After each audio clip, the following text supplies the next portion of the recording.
All right, guys, what's going on? It's Jack, and welcome back to another video. And in this one, as promised, we are going to be focusing on the negatives about the XDefiant open beta. And just an FYI from the start, this is going to also correlate to things that are going to be happening at launch. So I will be talking quite a bit about that because they do kind of correlate and they give us reasons to worry about launch as well, as it would make sense. So without further ado, let's get into it because I've done a take on this, but I've realized, and I apologize about this ahead of time, in the last video I noticed that and I couldn't figure out why at first, that the sound, whenever I could be in the middle of a sentence, sometimes my words would kind of bug out.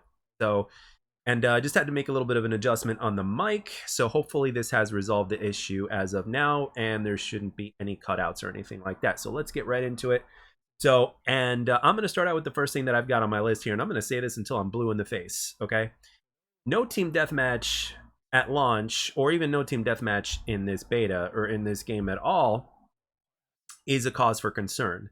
Because what is the most popular game mode in pretty much every single first-person shooter out there? Team deathmatch. I mean, even if it's not, which in the majority of shooters it is, but even if it's not the most popular in some shooters, they have it as an option, right? Okay, and if you look at arcade first-person shooters, ever since their original iteration up until to what we have now, Team Deathmatch is the most popular game mode, and for good reason. Most people just want to get on there. They don't want to work on. They don't want to think about objectives or anything. They just want to get out there and slay everybody on the other team.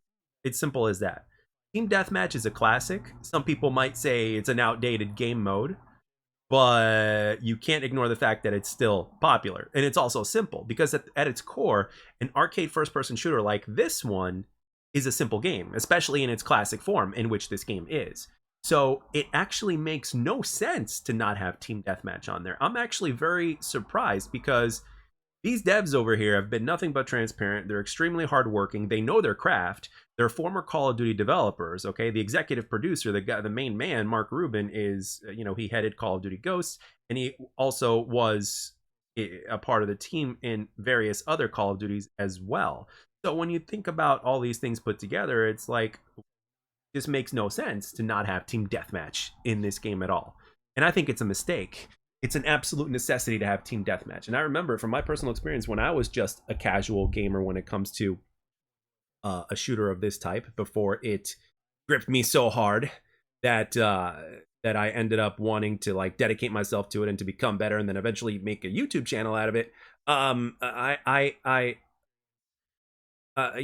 Deathmatch was my go-to match, and then with Free For All coming in second, and then obviously when Kill Confirmed was unveiled, Modern Warfare 3, I played a lot of that, and in Black Ops 2, the majority of my playtime was Kill Confirmed before player count got low. But you guys get the point. At the end of the day, to this day, despite the fact that I don't mind playing objective-based game modes, and that this is not an end-all be-all for me, Team Deathmatch is a necessity. It's the most popular game mode. I mean, they need to, if anything, if I was in charge, if I was Mark Rubin in his shoes, one of the things that I would put on the on the list of things to do is make sure that Team Deathmatch is available at launch. And I'm not talking about as in after the 6-week preseason. No.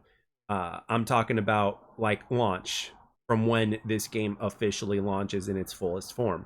Team Deathmatch needs to be a 6th game mode that gets added into the game. There's no ifs, ands, or buts about it. I know that for some of you, it may be like a small thing. And for me too. I mean, for me personally now, the game has more than enough for me to stick with it until they add more content, more game modes, and all that other stuff that we're going to be getting into here. But looking at the biggest picture of all, Team Deathmatch is an absolute necessity. Plus, it would play so well in this game. I mean, need I say more? Let's move on to the next one. Weapon count and mode count is a little bit shallow. Yes, so we have a map count of 14, but yet we have 24 weapons in total. This includes the assault rifles, submachine guns, sidearms, like all the weapons that you have access to in game is 24. Now, don't get me wrong, I'm happy to be getting what we're getting, and obviously we're getting this game free and all that kind of stuff. I get it.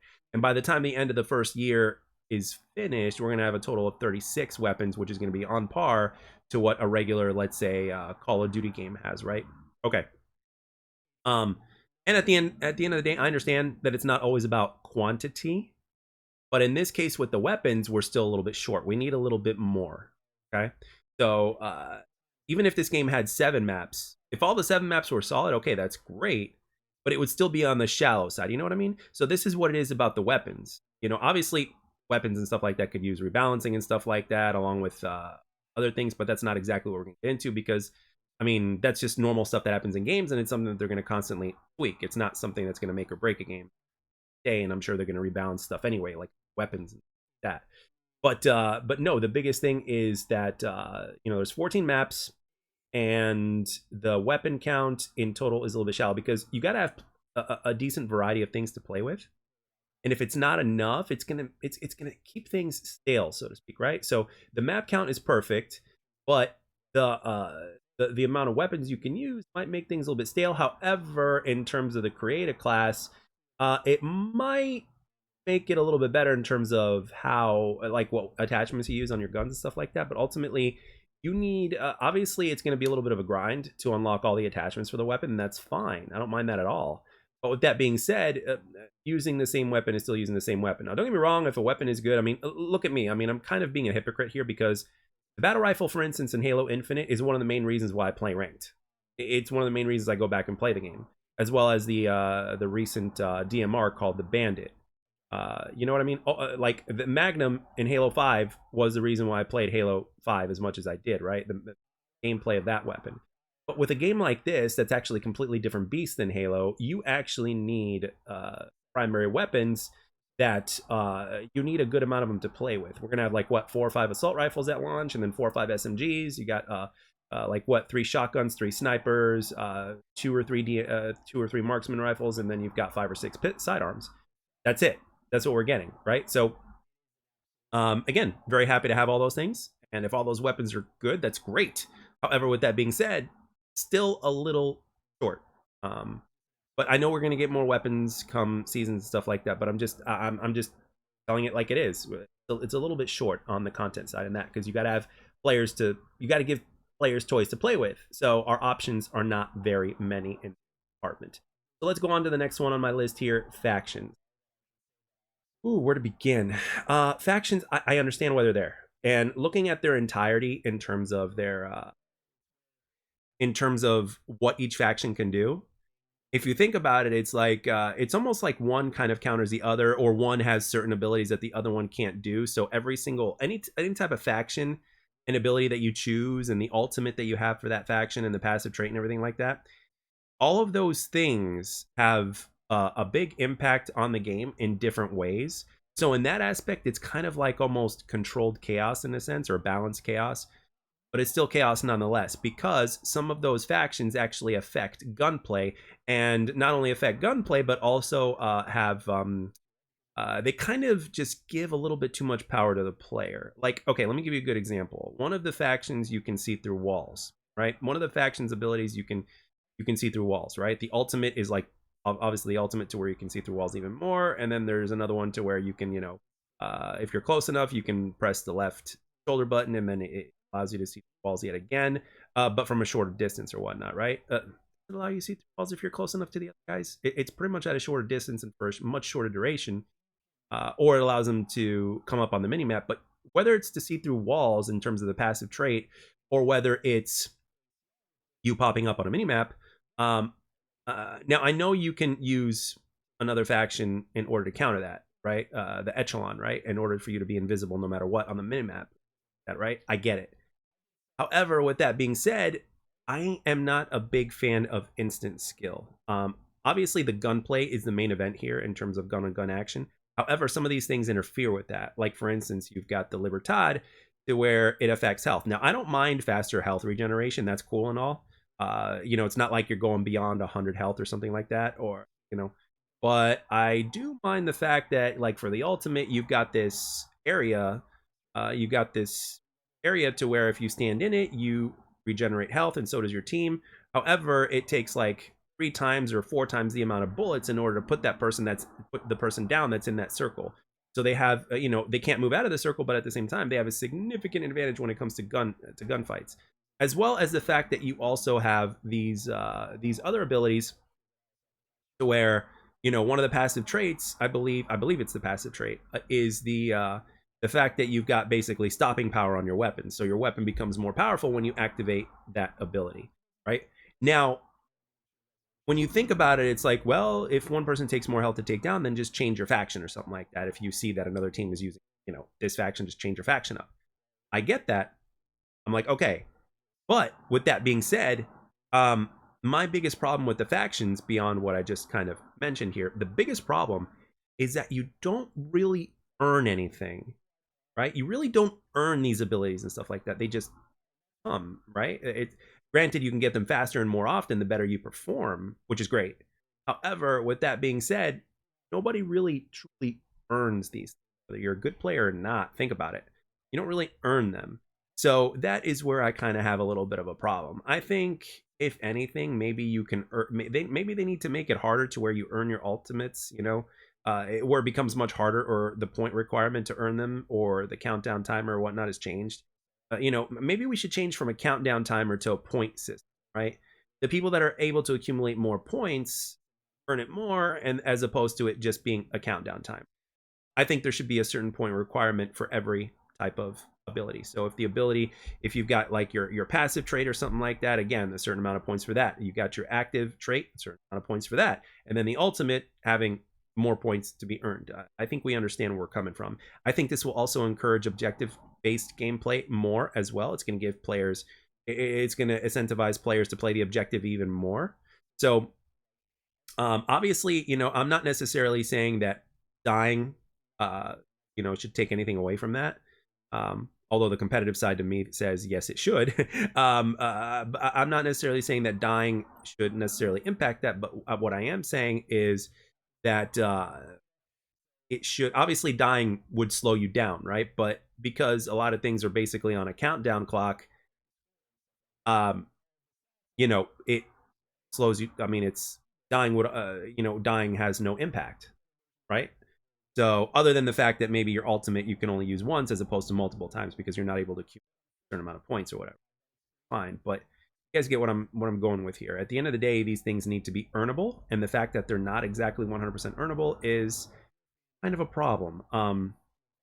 But in my opinion, with just a few tweaks here and there, they can change it to where it's just better.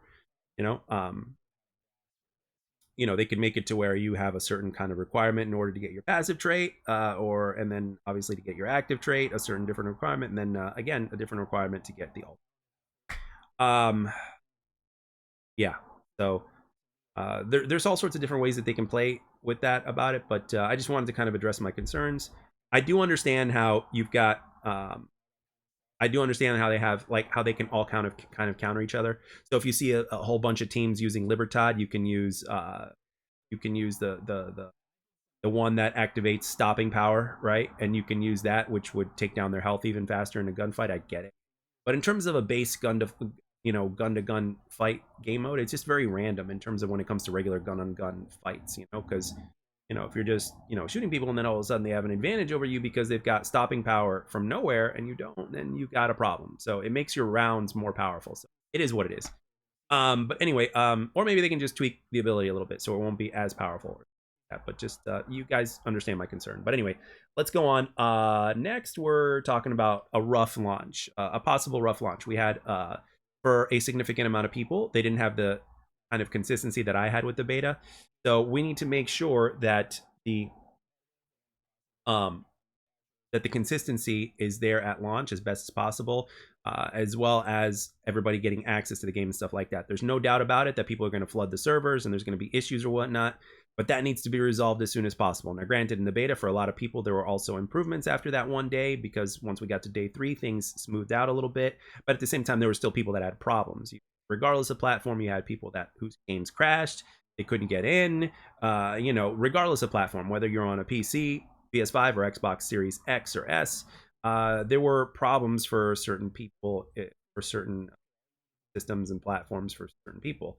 And obviously, I think the people who obviously got hit the most were not just people that had these problems from, the servers being flooded so much, but also because their internet connection may have not been up to par, because some people in the comment section have been telling me that their internet connection is really low. As a matter of fact, I'm actually surprised that internet connections are still that low.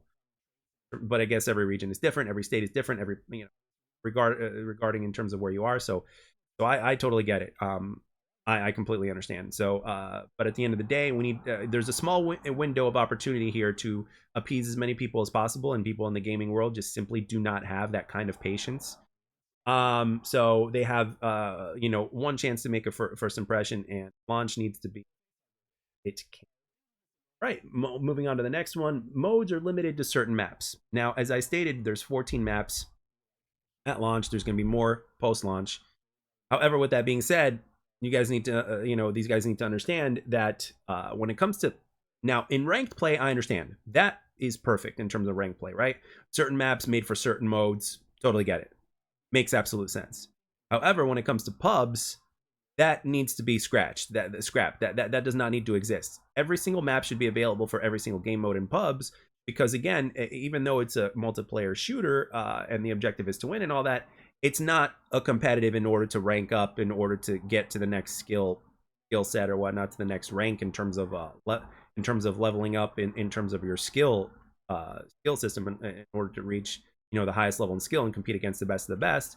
But ultimately, when it comes to all these modes, I mean, there's beautiful maps in this game, right? Some maps are larger, obviously, because of certain game modes and stuff like that, but that's besides the point. At the end of the day, all these beautiful maps in a game mode like, let's say, Hot Shot need to be utilized, or even in Domination, all that kind of stuff. Seriously. There's no reason why you can't, in a pub setting, why you can't have every single map accessible with every single game. I think they're shooting themselves in the foot with that. I think it's a little bit too, competitive play and the rules of competitive and the limitations of competitive don't necessarily need to transfer onto pubs. So with that kind of decision, I think that that's a mistake. I understand the vision and the reasoning as to why they did it, but it's not a necessity, in my opinion. It's not going to break pubs, in my opinion, or at least give us more options in terms of maps. If there's certain maps that simply don't belong because they're too large in a certain game mode, okay. But like when I played Hot Shot for the majority of the time, there were like 3 different maps, right? 3 different maps only out of the 14. So that's going to make the game seem like there's less content and therefore becoming more stale. And then you couple that with the fact that there's not too many weapons you can use per class or whatnot, or and no progression system at launch and everything like that. You put all that together, it's going to make things stale for a lot of people. Again, not me included, because for me, the game has enough to keep me dialed in until they release more and more content. Hell, even if content were to come not as continuously as they say, I would still stick with it because I just love the game and I enjoy the game. But at the same time, for a lot of people, they need more reasons to come back and play. They have to have a progression system. They have to have more weapons to play with, and I get it. And to a certain extent, the same is true even for me. It's what I prefer as well. It's my preference as well. Is it a make or break for me? No, but for a lot of people, it is. And at the same time, even for someone like me who's not a make or break, I am more likely to play longer if there's more stuff to play with, and if it feels satisfying to grind the game in terms of getting from one rank to the next. Just saying. So moving on to what I just said to the next one, no prestige system at launch. There's a 6-week preseason for launch, and then after the 6-week preseason is over, they will have a prestige system. Now, again, I know that the number one priority is to make sure the game launches as smooth as possible and the game plays as smooth as possible. Balancing, connection, netcode, latency, all that stuff. I get it. That is number one priority. I 100% agree. However, with that being said, a progression system at launch is almost just as important. It's like the next thing on the list that is just as important, because I mean, look at a game like Halo Infinite. It took them 1.7 years. They literally, with this season 4 on the 20th that was released, they released a progression system. Okay, after all this time that the people have been requesting it. Now, granted, it should have been there at launch. Right now, people are saying that Halo Infinite, nearly 2 years later, feels like a launch game.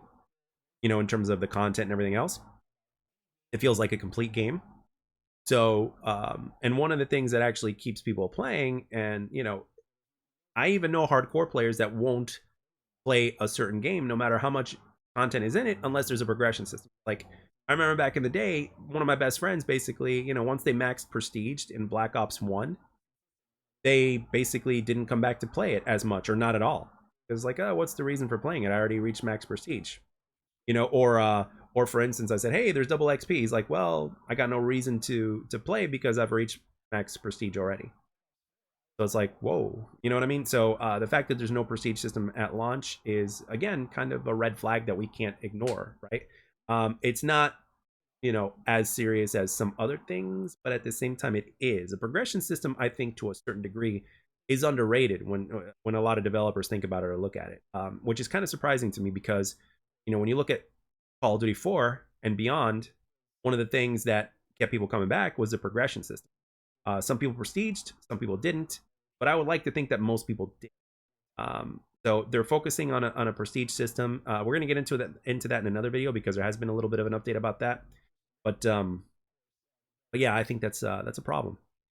Can't ignore that. So because a lot of people need it. The next one up is no last gen at launch, and this is obviously a heartbreaker for the last gen consoles. They are a significant part of the community, and it sucks that they're not going to have it at launch as of now. There's still a chance that they might be ready at launch, but I don't know. They have their hands full with everything else, um, in terms of making sure the game works properly and has the smoothest launch possible, right?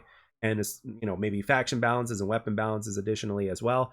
But yeah, the last gen consoles are obviously going to have to wait a little bit longer after launch. But the good news is, if they don't get it ready at launch, which seems to be the case now, but if they don't get it ready at launch, I don't think it'll take very long for them to get it ready post launch, because the hardware is less complicated, and therefore the technology behind it is less complicated. So less steps for them to go through to make sure that gets ironed out. So I think that that's going to be a big plus. So you guys are not going to be waiting very long to join the party with the rest. So just sit tight, and then eventually it'll be just fine. And I'm sure their goal is that they want the game to play just as smooth as the current gen consoles, except without the 120 frames, which will be I think you guys will have 60, I believe, and of course nothing beyond 1080p, because again, your consoles can't handle that unless you have an Xbox One X or a PS4 Pro to where you can go to 1440. I don't know if the Xbox One X can actually handle 4K. I'm not sure, but regardless, for most backwards last gen consoles, the limit's going to be 1080p at 60 for the most part. So there you go. So yeah, that's something that cannot be ignored as well. They are, the people in the last gen are absolutely an important part of the community, and they also need to join in the party. And they're going to be playing with us. They're going to be playing with everybody. So more of a player count, the better, right?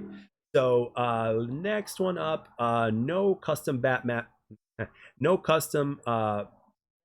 no custom button mapping for controllers. So if you're going to have a game that implements crossplay, or at least gives us the option, right? And especially in this day and age, one of the things you need to do, and that other games out there are doing as well, not every game, but other games are doing out there as well, is, they're allowing for you to basically map any button on your controller to do any action in game, right? So if you don't want your jump button to be A and you want your jump button to be something else on your controller, you should be given the option to do that specifically, as opposed to having to choose between 5 or 6 different choices of combinations, which may not be completely suitable for you and your playstyle and what you're used to, right? Especially if you're a guy or gal that plays multiple first-person shooters that prefers all of their actions to be the same for every single first-person shooter. So if PC players are given that option for mouse and keyboard, then I don't see any reason why they can't do that for controller as well. And currently they don't have that. So I think it's something that they need to have by launch. I don't see it as anything being too difficult as far as that's concerned. Something very simple and very basic, and I don't see it as taking too long for them to implement into the game. I don't see why not. And at the same time, there are other games that are doing it. Halo Infinite's doing it. Apex Legends did it since its launch. Fortnite is doing it, and Overwatch is doing it. And those are just 4 examples right there. So these guys need to do the same thing. Plus, Call of Duty is still not doing that to this day for controllers. So it's like, hey, here's another chance to get another one up on Call of Duty, and basically be like, hey, we're doing this, you guys are not. So yeah, at the end of the day, that's those are the negatives that I have about this open beta, that things that transfer on to launch. So you really can't ignore some of these red flags, and at the end of the day, it is something that all these things are very important. Now, obviously, the game having the smoothest launch is priority number 1 and the most important thing, but at the same time, it's like, okay, you've accomplished that, so it's like, okay, we got these players, how do we keep, right? And all these things are very, very crucial in order to keep players, because not every player out there has the same type of patience level that I do when it comes to certain things like games like this. Other players might be patient in different ways, but at the same time, there are other players out there that absolutely have to have their progression system. They absolutely have to, they have to have variety in the game in terms of like maps and stuff like that. So certain changes need to be implemented. I personally think that a lot of the requests that I've had over here, or things that I've noted, are not really that hard to implement or even that time consuming. I say in 2 to 3 months, it's very reasonable to assume, the game releases at around that time, that a team deathmatch be in the game, that a button mapping for controllers be in the game, that you allow all players to use all maps for all the game modes and pubs. Weapon count and mode count, obviously, other than team deathmatch being implemented, is obviously cannot be changed. Seasons for that, so it will come with time. A prestige system, which probably takes a little bit longer. I mean, as well as last gen takes a little bit longer, but at the same time, I still believe that within 3 months' time, I think that ultimately, these things could be implemented. Really, in my opinion, I think they could actually pull it off and do all these things. But I understand that they need to address a lot of things and data that came from feedback from beta. I totally get it. I'm not a dev, so I don't have an in-depth understanding in terms of what it takes to get everything done. But with all that with all that put aside, you can't ignore that all this stuff is important too. So and during the 6-week preseason, again, like I said, hopefully we don't lose too many players due to the fact that there's no progression system, or due to the fact that there's no team deathmatch. That's all I hope for. Halo Infinite's player count started dropping about a couple months after its release. And then now, Halo Infinite had launched with 20 million players playing, with like over 200,000 on PC, which is a big number. And then now, across all platforms, we have anywhere from 35 to 40,000 players, which is a significant drop. And there are a multitude of reasons as to why that number dropped. And a lot of that was content-based. So, need I say more? But with that being said, I want to know, how do you feel about the game? What are your wants? What are your specific requests? And negatives in terms of the game itself. Obviously, there's going to be a lot of people that had different experiences. So I would really like to know down in the comment section what you guys think. What are your opinions? Do you agree with the things that I said? Do you disagree? Is there something that you would like to add? Please let me know down below. I'd really like to know. Thank you all so very much for taking the time to watch and or listen, and I'll catch you guys on the next one.